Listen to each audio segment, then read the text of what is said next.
দপ্তর, এটা কি আপনারা কি করলেন এখানে এসে? দেখুন, এই অফিসটাতে দিনের পর দিন বান্টি সিং, জয়ন্ত রক্ষী মানে সাধারণ মানুষকে চাকরি দেবে বলে দিনের পর দিন অনেক টাকা পয়সা নিয়েছে। টাকা পয়সা নিয়ে ওনাদেরকে চাকরি তো দেয়নি, এখন আরও তাদেরকে কি করছে, যারা প্লান্টে কাজ করতো তাদেরকে বার করে দেওয়া হচ্ছে।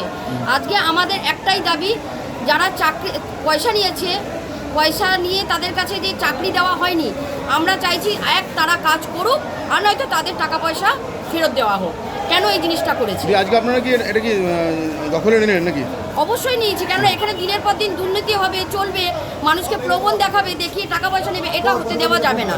এই সরকার এরকম দুর্নীতির মধ্যে থাকতে চায় না। এটা কি উচ্চ নেতৃত্বের অনুমতি আছে? আমরা দেখুন,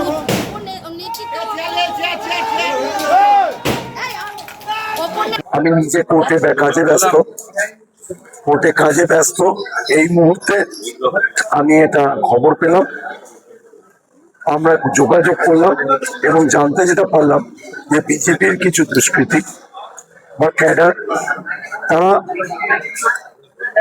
এই অফিসের ভিতর ঢুকে, তালা ভেঙে ঢুকে চুরি বা ডাকাতির উদ্দেশ্যেই তারা কিছুগুলো ধরে নিতে হবে।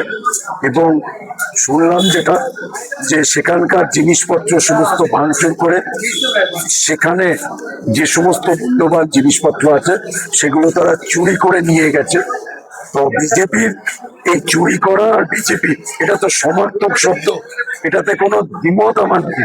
কারণ যারা দিল্লিতে আপনারা দেখতে পেয়েছেন 605 কোটি টাকা চুরি হয়েছে, ওই বিজেপির নেতৃত্বেই হচ্ছে। এখানে আমাদের অফিসগুলো ভাঙচুর এবং এখন চুরিতে নেমে পড়েছে।